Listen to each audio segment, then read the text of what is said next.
Bonjour, bonsoir, ça dépend des verres aux yeux, parce que nous sommes dans la télévision.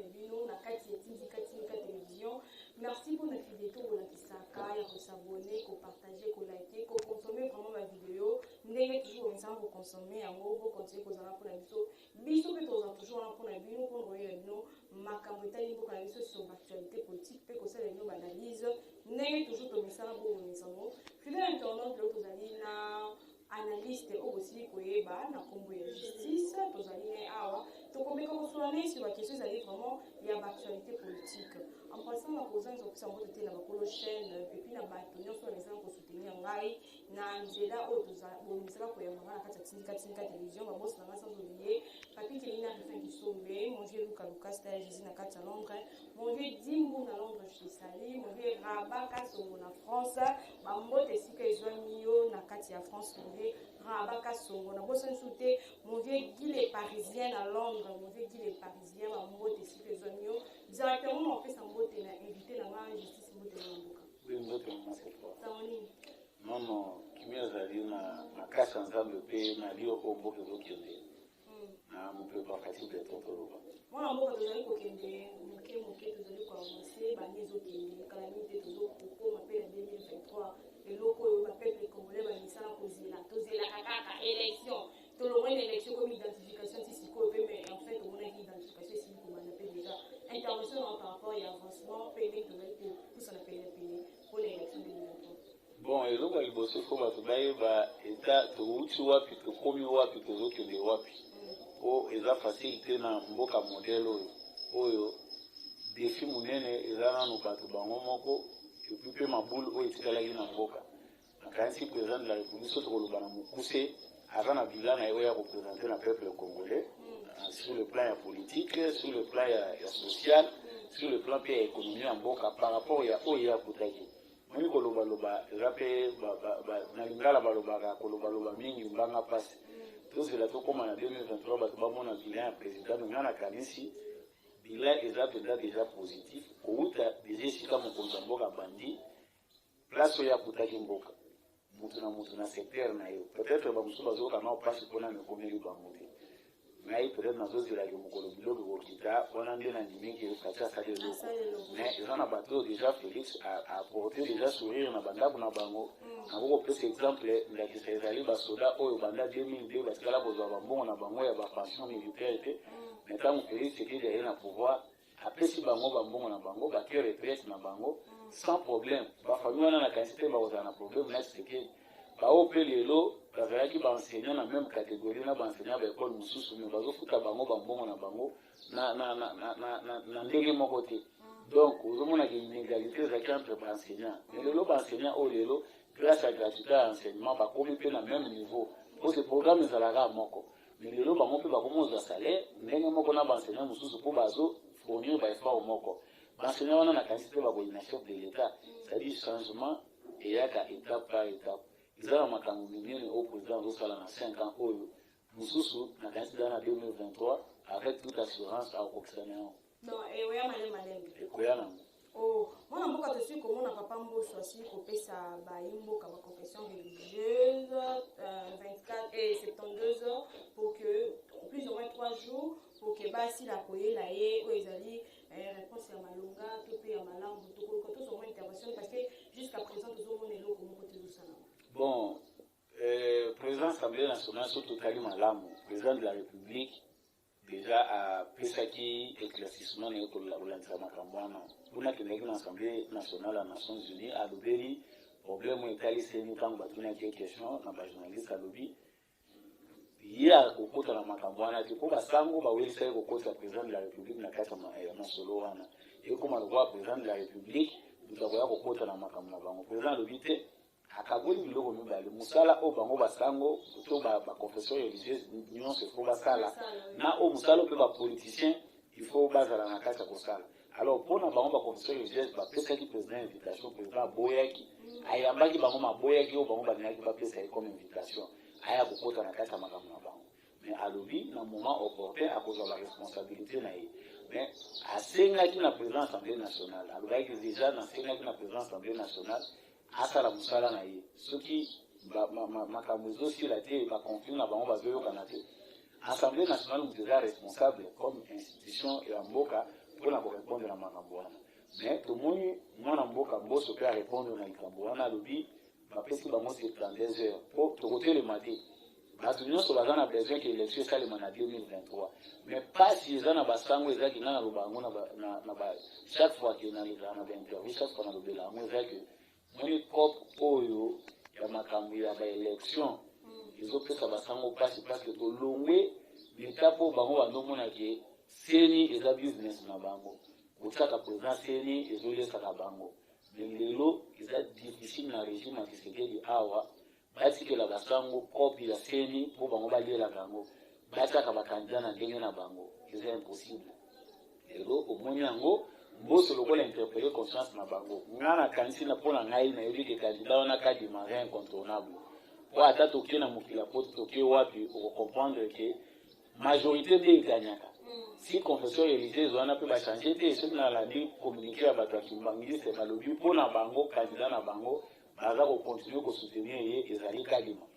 Bao koto ba lobi ozili ba boloba. Amoni ba ndeko ya ba mboka ba senga ki na bango que soki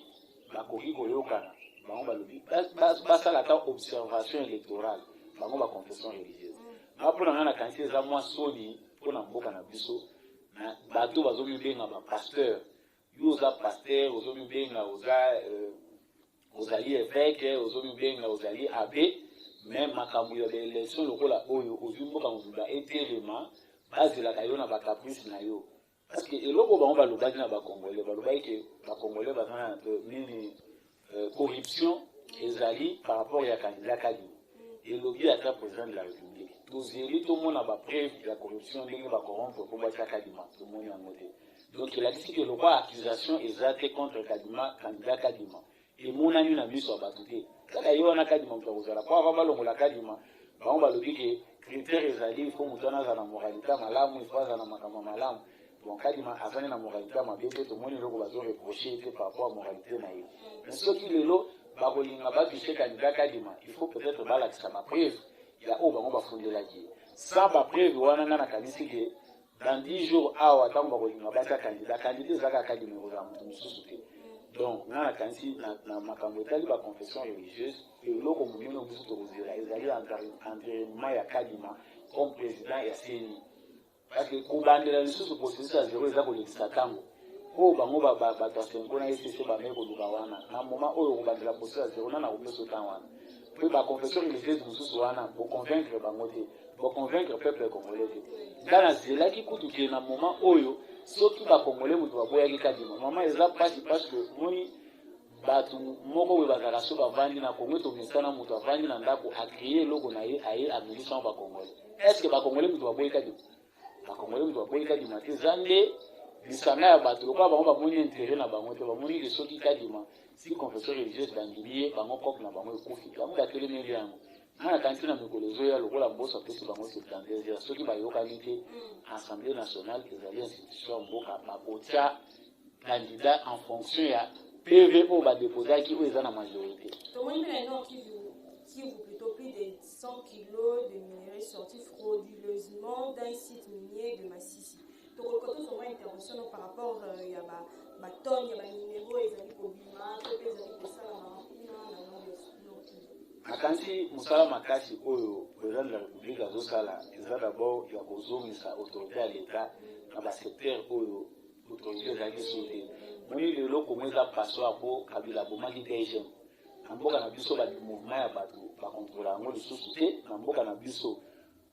baminera ngona on tozolobela yango boye eza na oyo bazoexploite na mikanda ya solo me bazorespecte baengagement te eza mpe na baoyo bazoexploite na ndenge moyibi donc bapesa bango mabulu basa oyo balingi eza mpe oyo bamouvement rebelle baza mpe na kati ya koexploite na baentreprise oyo epesa bango minduki baza na kati ya kosala alors problème ya l'état congolais ezali korenforcer sécurité na bafrontière tisekedi akosala ngo te lokwa bato magique akitika mbala moko akopesa yango eloko eza monene oyo président azosala eza deja ke baza na kati ya koreforme système na biso ya surveillance DGM lelo tokoma omona moto azokima omoni bakangi ye DGM akangi yo na frontière ndenge olobi makambo ya minere bazokanga baminere lelo Rwanda Attendez votre bazolo ba Rwanda fongoli izina zo sala boye bientôt na frontière na biso ata mon côté ba minéraux ko masuna ndenga moyibi kanti eza musala oyo président zo sala na effort na ya ko zomisa autorité le plan na ba secteur wana ke ba point oyo moyibi wana esalema ka lisusu te nde bakangi wana so bakangi madusu nyonso minéraux bimaka lisusu te toyebi ke barwandais baza na problème na ngambo na bango po colton bango bazosaleleza colton ya rdc ebimaka na ndenga moyibi récemment mpe bakanga eza bamosusu oyo bazosalela babiloko wana donc nga mpona ngai nakanisi eza déjà coup de chapeau na baservice na biso ya sécurité mais motu ya dgm oyo aza na dgm asala effort qui a multiplié baagent na bafrontière na biso surtout bafrontière extérieure eza nango passoir miyibi oyo bazokima na mboka na biso bazokima kwanza bazokima na mboka na biso pake bafrontière eza nango polele moto alati baplace ndenge oza nango boye aza ne mwana mobali ake bacrayon adusola komi mwana mwasi donc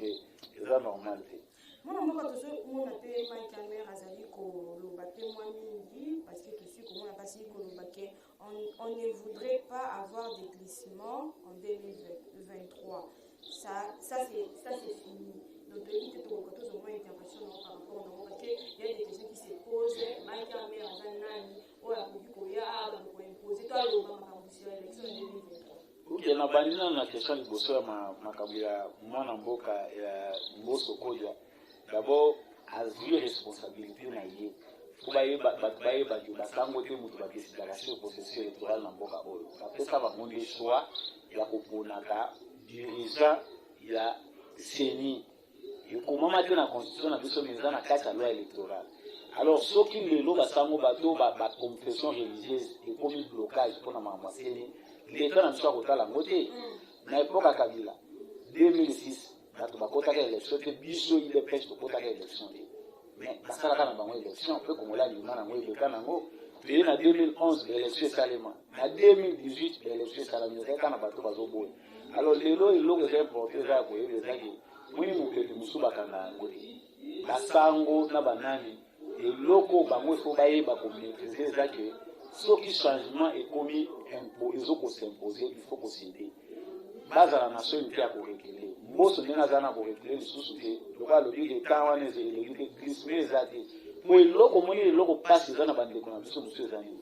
bafayulu bakatubi piège oyo batielaki Tshisekedi eza o élection ekozala te yaka toyokana tozolisa bango na nzongo na bango balelaka eza na temps wana te élection ezosalema nango bobongama nde tokende élection bango balobi soki sango asali fier assemblée nationale azozwa décision na ye en tant que institution ya mboka oyo etikali wana etali bango mpona likambo etali Mike Hammer nga nakanisi eza d'abord biso bakongole motu toza responsable te soki yo moko oza responsable te na ndako na yo voisin akoriske mpe aya kodirige yo to asala oni nga nakanisi eloko ya liboso mpo bato bayoba ezali ke mosala ambassadeur ezalaka nini ambassadeur aza motu oyo azali kobongisa barelation ya mboka na ye na mboka oyo eyambi ye mpe kotala makambo ya basitoyen ya mboka na bango na kati ya mboka wana entre temps azozwa mpe bainformation ya malonga ya kati ya mboka oyo avandi mpona kotransmettre yango na mboka na ye ndenge ambassadeur na biso mpe na kati ya États-Unis ata atambolaka te lokola Mike Hammer mais aza mpe na mosala ya kozwelaka Congo kosoigne barelation ya Congo na États-Unis d'Amérique. Alors Mike Hammer avant tokota nano na songisongi ya bakongole nde bakongole bazomemela yango Mike Hammer aza na ye ambassadeur abengi bango te na kati ya babiro na ye mais azokende nde vers bango akende kotuna bango eloko nini ezosimba te po bakongole bazozwa ngo mabe balobi ye akomi nani po akontrole mais le président Tshisekedi mpe aza na États-Unis soki alobi alingi akende kovisite commune moko akokende soki alobi akende ambassadeur américain ya biso ya Congo soki alobi akende kokilipa ministre ya culture atuna ye makambo akokende bakoyamba ye mais biso bakongole ezaki makambo oyo biso bakongole fo tosala tolinga kosala ngo te tolingaka nde bapolémique ezanga nsima Mike Hammer aza ambassadeur ya pays oyo eza premier partenaire na Congo c'est-à-dire États-Unis banda kala toyebi aza tozotya makelele ndenge tozotya makelele toyekola nde kokoma kokola soki tokoli tokomona ke bato bakorespecte biso moni soki eza ya solo ke azolinga kolakisaki bango moto bazodomine mais biso tokosala nini soki lelo baconfession religieuse mpo bazwa décision ya malamu na mboka bazozela baambassadeur bake koluka bango ntango balukaki bango toka liboso ezalaki Mike Hammer ye moko te tomoni baambassadeur ya Union européenne tomoni ya bamboka mosusu ya bapaya bakendaki ba confession religieuse mpona kotuna bango nini ezoleka na nakanisi soki bakongole baza responsable tokosala débat makambo ya mai ya mer te tomituna na biso moko baquestion epa na biso na congo buzoba na biso nde tozokanisaka bapaya moto bazokilisaka biso soki yo na mboka nozoyeba kogere mboka tozochange mentalité te tozokombattre amerike ye akomi nani akenda kokota partout non yozo okende états-unis okutaka liberté ezali okokende na institution moko na états-unis bakoyamba yo mituna tu yo kotuna bango bakorépondre yo donc toévolue na bamentalité na biso oyo tozala na bapolémique moko eza nango ata na ntina moko te eloko eza important lelo na bacongolais bayeba ndenge basoutenaka un chef de l'état bayeba ndenge nini mboka bachangeaka yango mboka bachange yango te na makelele mboka bachange yango na bamentalité ya bato soki lelo biso tondimi mpenza kosoutenir président de la république elakisi ke ya mabe tika ya malamu zwa tisekedi aoleka na ye parce qu'après 2 mandats toyebi te na forme nini même na biso idps toyebi ke officiellement selon le plan de constitution président aza na 2 mandats akolekisa ngo ata na 1 yota te po bato bakotelemini bamosusu bakuta na kati ya idps alors bato bazoluka baraison oyo tisekedi triche baélection te babongama bakende na baélection olia kokende na badistraction eza ya tina te mwana mboka tomoni mpe affaire rame apparemment ezali kodéranger bapeuple to mpe ezali kodéranger population parce que ezosala bango mpasi omona ndeko atie crédit boye omona azwi bakati yango kaka ndiku boye me tomoni bazali koattendre ministre kibasa na assemblée nationale tokoluka tozwa intervention na yo pour ce lundi tokoluka tozwa maloba par rapport ya attendement na ye na assemblée nationale. Bon, ministre kibasa aza vraiment komérité bacritique ya bato nyonso parce que abandaki nano mabe parce que omoni changement avant okotisa yango il faut mpe otala nano eta ya bato oyo ozolingo change ezali nini omoni président félix sekedi il faut baministre bazwa ta ya koétudiaka président félix sekedi ndenge azosalela mosala na ye aza brutale te omoni bato bazalaka bablesse de guerre bato bazalaka na bapasi na bango yo olingo obakisela bango pasi se kozokomprendre na yo te tisekedi acomprendre ke congolais na eta ezali so toki tobanda nde kochange congolais tokozwa mosala pasi fo tobanda likolo yango moni azose concentre mingi na makambo baministre na makambo badirigeant mpona bango soki bachange congolais akoya kolanda ministre kibasa ye amoni ke condition de vie ya congolais eza pasi ayebi ke congolais d'abord dans la majorité nde eza boyimbi te wana ozoyoka bacrédit wana congolais azoforce ya kovivre au-dessus ya bamoyen na ye so totali mpena bacongolais boye par rapport à pouvoir d'achat congolais moko $1 oyo avivaka nango na mokolo moko eza ya lokuta congolais akovivre ata na ba 500 francs so tozwi moyenne ya bacongolais nyonso mpo bamosusu par jour amonaka ata 500 te baza ebele alors siko so tosangisi bango nyonso na général nde moyenne bazolobaki se moins d'$1 siko bato ya bongo yo ntango ozokende kozwila bango taxe en terme ya communication po communication ezofacilite bato makambo ebele lelo bamosusu ayebi kutu te ndenge nini basangisaka na ramu nanu ozwi tan te ya kosala etili ya malamu ya kolakisa bato rama yango eza nao nini mbala moko leki kokata bato balimite osali soki mwa 1 mois kaka ozotya makelele olobi ndenge ozoloba sans ko se faire comprendre lelo tokomi na étape ya ke bazotuna na bato oyo baza lokwa baélu du peuple parlement badepute mbongo yango osozwi combien mpe mbongo yango otyaka yango wapi esalaka nini ekomi o gratuité ekomi o ezosoutenir boye na nakanisi ministre kibasa soki mpena aza aolanda biso eza etan mpena mpona ya démissionner parce que alakisi incapacité na ye azocomprendre besoin président de la république te toza koma bato tozopalpe baréalité oyo congolais azovivre lelo fiscalité eza malamu impôt eza malamu biso nyonso bacongolais esengeli tofuta mpako yango nde moto etongaka mboka bamboka mosusu baza kuna barecherche biso toza nango te mais bamboka na bango ezotongama parce que bazogere malamu taxe yango nga nazoyebisaka bandeko nyonso kote tozali omoni mpasi tokomi nango lelo congolais aza so na confiance te ya kozwaka 1 likuta na ye kofuta mpako ebele lelo bakomi batomboki vis-à-vis na oyo ezali devoir na biso citoyen ya kofutaka mpako pourquoi parce que gestion na kala ezalaki mabe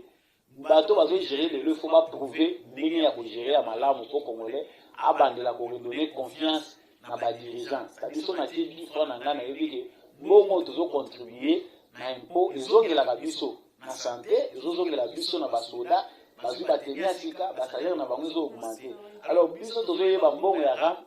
forme ezozwilamaka ezozwama nao na désordre parce que toyebi te na minute au ministre a retracé biso ndenge nini azokatela mbongo wana parce que basociété d'abord ya communication bayibaka mbongo ya bacongolais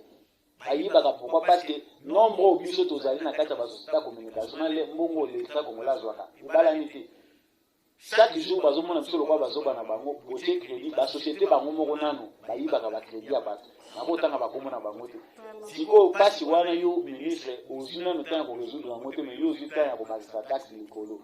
namoni ke aresonaki malamu te mais oyo eloko ezopesa mpasi ezali ke tozosenga nde na igf bo biso tozosoutenir président de la république eza acharnement te contre ministre mais eza mpe leson na baministre ebele bayekola vision ya président namoni ke baparti politique na gouvernement bazwa te ya kocrée école ya koformaka école te me bazwaka formation moko ya baministre 2 semaines avant bakota na gouvernement baformaka bango ata batangi baklase nde bazolobana na baréalité ya congo bazomaîtrise yango bien te bazwaka te ya kolakisa bango vision ya esika na cadre ya bonne gouvernance esengi nini transparence esengi nini po yo ntango ozorekolte mbongo epa bakongolais oyebi po taxe ezaka ya rame te na kotala boye bataxe eza ebele oyo congolais lelo efwa futa il faut congolais ayeba mbongo ya kopesa eza canalize ndenge nini il faut temps po transparence s'installer po confiance ezala entre bato bazodirige na bato bazozala dirige donc yango nga mpenza nakanisi biso tosangisi makambo wana nyonso tokomona ke ministre en tout cas afungoli ye moko porte soki ya makala biso tozosouete yango te po lelo bato ebele bazolinga baservir de leso so akomi na makala ekomi acharnement nous ressortissant de heureusement na idps makambo wana eza te biso baressortissant ya oyo soki biso bato ressortissant ya boye tolingi biloko wana te le ministre il a tout le temps ya kolakisa bacongolais de manière transparente batikeli etan kotakende kosejustifier lisusu acorrompre badepute te badepute wana dans la totalité na bango congolais azotala nde bango te congolais azovivre na pasi na ye aconvaincre nde bacongolais mbongo na bino nazwaki eza autant tala oyo tosaleli po azolobaka efinance gratuité tozoyeba te babengaka kolakisa biso yango na baallocation ndenge nini mbongo ekotaki oyo ya contribue na kati ya gratuité eza combien po liboso ayebisaki biso ke mbongo wana ezofinance nde mpo batonga baentrepot oyo bausine ya montage ya batelefone na kotia bawifi na baplace atie alobaki deja batie te bawifi na bacentrale ebele ndenge bauniversité na bandroit oyo ndenge azotangela biso wana mais il faut qu'il y ait transparence ekoyede congolais apesa confiance na badirigeant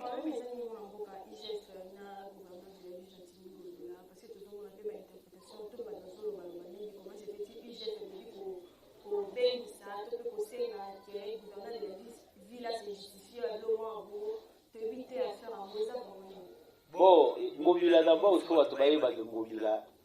aza gouverneur oyo aza parasite c'est-à-dire toko kosoutenir gouverneur gentimi ngobila te na makambo oyo azali kosala na mboka c'est un mauvais gouverneur nabengi ye parasite pourquoi parce que aza fruit ya politique ya mabe ya kala soki azalaki gouverneur moko aza ici na logique moko eza normal ndeti lelo na ministre tooloba makambo tooloba te mais eza bato parmi bato baza kosadapte na mopepa sika ya changement moni bango logique oyo mema bango bakoma bagouverneur ezalaki logique ya bakabiliste tokie tokende kolia na libulu na biso tomesana kolia mais heureusement bakwei na fo puli ya Tshisekedi donc igf na ngobila problème bakozala nango ezaki ngobila fo toloba ngo tout clairement ngobila aza moyibi mabulu oyo kimbuta tika ngobila mpe azotimola yango kaka so tolandeli bien ngobila azosala bamesure moko fantaisiste mais gestion ya ville ya Kinshasa eza catastrophique po tozotala zolinga améliorer eza na forme mais na fond soubassement eza te yango tozoloba ke moi union sacrée ezali te libulu ya kobombaka miyibi po soki yo batouche yo olobi no te équilibre ya union sacrée ekomi menacé pourquoi parce que yo basimbi yo na moyibi na yo baréalité mosusu ya union sacrée yango tozolobaka bato bakoti na union sacrée baza na bango le bienvenu baza na soutien ya peuple congolais mais mpona oyo ya igf na ngobila igf asala mosala na ye malamu madusu eza ebele lelo ntango ojamakaka boi afungolika monoko alobiki Kinshasa eza dirige te wana ngobila akimi mbangu lokoti bafulu akomboli mbangu mais soki otali faso ezosalema ezomona ke aza ne akompagne na population congolaise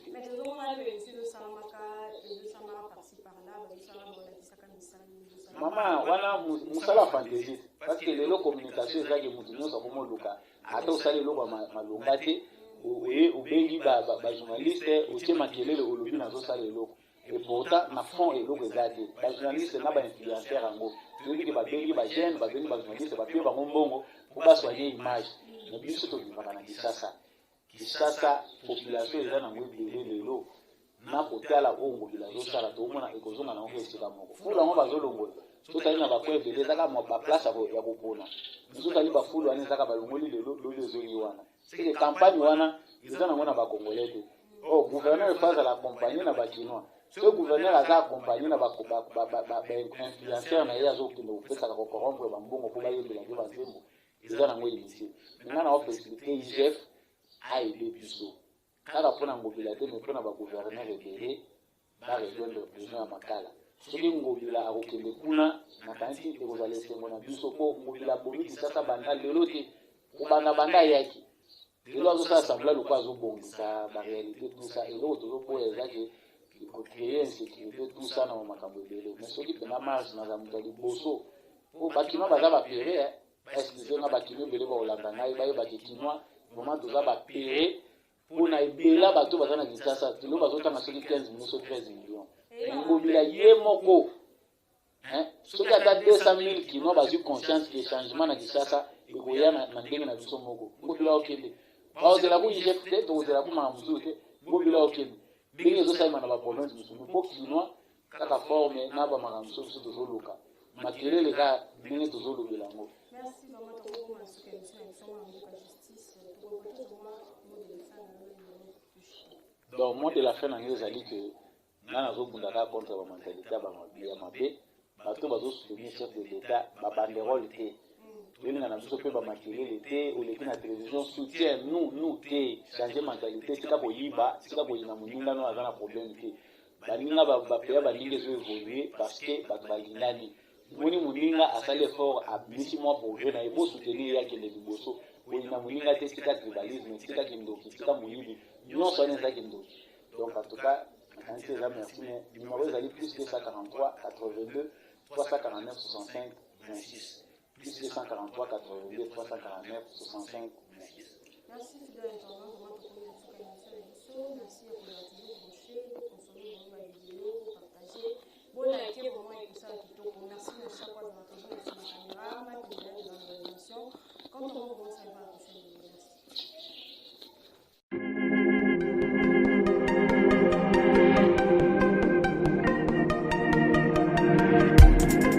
Après 25 ans d'expérience, eh oui, de 1995 jusqu'à ce jour, Elton Store, l'unique shop congolais de Londres, la Grande-Bretagne, il est Londres, et ça la fierté à la communauté nabiso, et surtout, il y a un homme d'affaires congolais sérieux dans la diaspora. Oh yes. C'est créé Elton Store et Sali Kakamoko, le sérieux, à quel na service qui toko na ba client na ye. Avec ma produit naïe, où il y a première classe, il y a qualité supérieure. Oh, il y a ma bombe à Eden Store. Oh yes, mon climat bimbe yeba. Ma maman à Londres va confirmer. Eden Store, c'est le berceau des produits cosmétiques. Il y a solo produits originaux. Et yes, les alipes perso, il y a produits alimentaires, naturels et organiques. Au travers de nos produits cosmétiques, Eden Store détient le secret ya solo oya poso ya mama mwasi kitoko poso ya mwasi penza bazali kolula poso ya mwasi mobala kotala ye alemba te poso soko tamboli masanga sima oui yango nde baproduit ezotekama na kati ya Eden Store na baproduit alimentaire oya Eden Store yango nde secret ya cuisine ya mama congolaise oui nyonso kosepelisa mobali na yo ezali pondu matembele ngai ndole fumbwa ndunda bilembwe oyo nyonso penza oyo kobonga mpona cuisine na yo ezali oh yes olingi mobali na yo asepela na yo libela na libela olingi mobali na yo atalaka yo lokola mwasi azali kolula sika oh yes olingi mobali na asisa biloko nyonso otielaka ye na mesa sekre ezali kaka moko Eden Store.